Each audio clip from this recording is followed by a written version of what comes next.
Hi everyone, a few people have asked me to show where I keep all of my succulents during the winter time, so I'm gonna show you my succulent shelves with lights and some other areas of the house where I keep succulents. For those of you who are watching for the first time, I live in Michigan, so all of my plants are going inside in middle of October and they stay inside till middle of May, so full 7 months. So I just wanted to say that this year has been the biggest challenge when I was taking all my plants inside, simply because my collection has grown so much that I couldn't really place them all under lights, and I didn't have enough space in the house, neither by the windows where they would have sunlight and where pets wouldn't access them. So I was kind of really getting frustrated and overwhelmed. I ended up taking a number of plants to conservatory that I simply gave away, donated for them to sell, and some of the plants I brought there to keep during the winter time, probably 6 pots. So right now I crammed what's left inside here and it seems to be working. I would like to have more space for succulents, obviously, and probably more light, but I also shouldn't be buying more lights because it's going to really increase our electrical bill. So I think this is it until I actually get the greenhouse or some other solution. Let's take a look.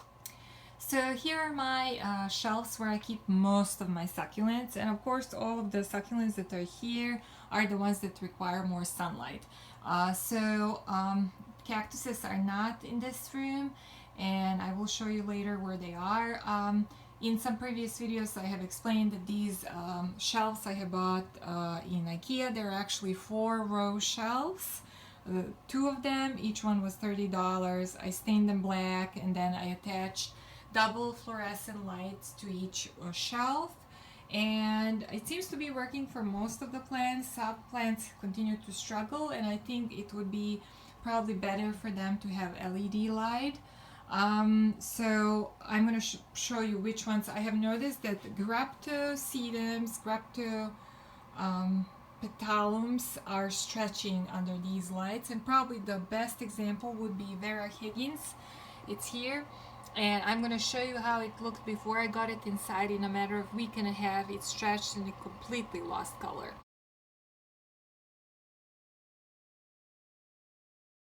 So that was very unfortunate. It was actually really sad to see how it changed quickly.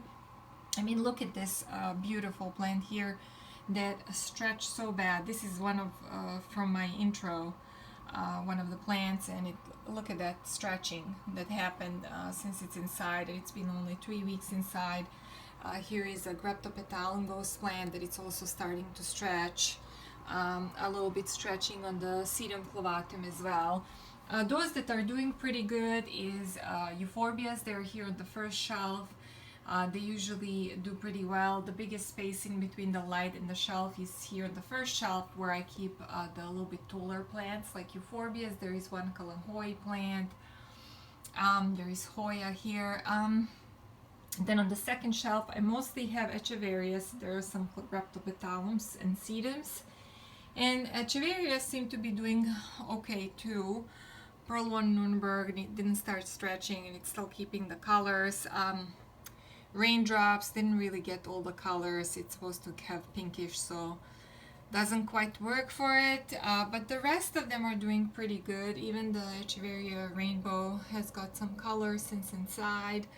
I actually think that this Echeveria has done the best since under lights. It didn't look as good outside. So on the third shelf I have stinky plants, Stapelias and Huernias. I will probably soon make a video and update of these plants, so I'm not gonna go into details. Then I have some sedums here and Kalanchoe plants. Below are Lithops and my Crassula collection on the bottom shelf, and here in front. Then I have some propagation trays, and that I will probably give update on. There is here a mix of soil that I made from organic cactus and soil mix with cocoa brick and perlite, and or I can make it with pumice, depending on what plants I am preparing it for. Then on this side by the window, I had a small shelf last year with aloes and haworthias, and they did pretty good with no light, but I had to add this small light here for these plants that couldn't fit on this shelf. So I have Crassula string of buttons. I have some aloes that rapidly, because it was obviously not enough sunlight, started getting palo yale in the middle. They're already recovered because I started this light a few days ago. And then I have some more plants here, kind of crammed into this small space. I will take you now to the other areas where I have rest of my succulents. I never had plants in this room, this bedroom, because the lighting is not very good, but I didn't have where to put these guys. And a lot of cactuses can kind of go in the dark or almost dark during the winter time. I think I'm gonna try to alternate these with some other cactuses during the winter so that they do go to place part of the time, part of the winter, where they can get some more light. But yeah, so that's another setup. Here in the living room, I have two of these zambias. They have been here for a few years. They get very little light, but these are like great plants because they can survive with not having a ton of sunlight. And this one here, Syngonium, I think it's called, does have one dying leaf, but it's a little cutting that I got and rooted, so these are really easy to root in water. And this is another Zambia. When I was on vacation, it was in water for 2 weeks, and maybe I have forgot to water it before I left, but it had quite a bit of dying, like yellow leaves, so hopefully it's gonna be okay. And then in the kitchen, I do have by the window here a few small pots on my windowsill. This was a little decorative a stand for air plants, but I ended up filling it with soil and trying to root a cutting of this Opuntia because I thought it's gonna look cute. So yeah, and let's go now downstairs. This is where I have rest of my cactuses here in the basement. I think the lighting is not that great here to show you, but it does get a good amount of natural sunlight when all the leaves are down, which is we're almost done with leaves. So I have been kind of bringing the little light here every few days because Opuntias keep growing during the winter time, and it's really annoying because they will get like really skinny little tops. So I have to supply them with light. There are some that are still blooming, like this Mammillaria gracilis fragilis, and like I said, I think these Opuntias, they just keep growing. I'm a little bit worried about this Rebutia. It's getting a little bit too skinny tops. I might need to move it. There is some Haworthias here. So another thing that I wanted to share with you that I just remembered, it has to do with the adjustments I made for this room. If you watch my early videos, I started making videos for YouTube channel about a year ago.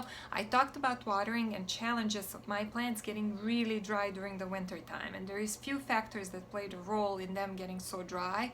One is our heat in the house, and this particular room would get really warm in about 75 Fahrenheit. And then in addition to that, the fluorescent lights above the plants keep drying them up, and they are also warming the room. And then I think the airflow was not maybe appropriate, and the humidity would go really down. At one point during the January and February, I had it at 10%.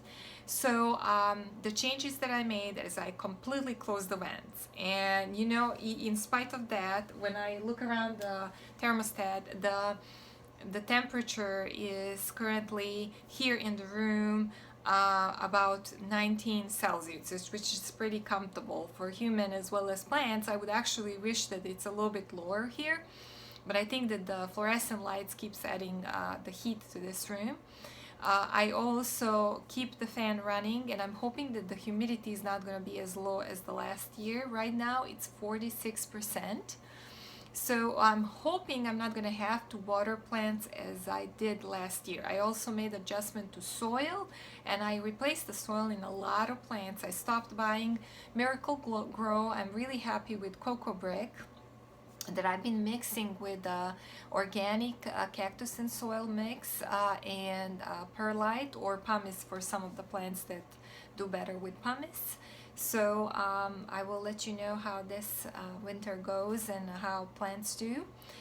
This year has been the best as far as pests go during the summertime, but it's been the worst since they got inside. I mean, I almost hardly had any mealybugs this summer and spring, and then I took the plants inside and I sprayed them all with neem oil. I examined them for stink bugs, cleaned the pots, and immediately after a week, some of the cactuses got aphids and mealybugs, quite an infestation. So I had to clean them up thoroughly. I'm hoping that's not going to happen with the rest of the plants. The euphorbias and echeverias seem to be good, as well as the stapelias, so let's hope it's gonna stay that way. Thank you guys for watching, and see you soon in the update on some of my succulent collections in one of the following videos.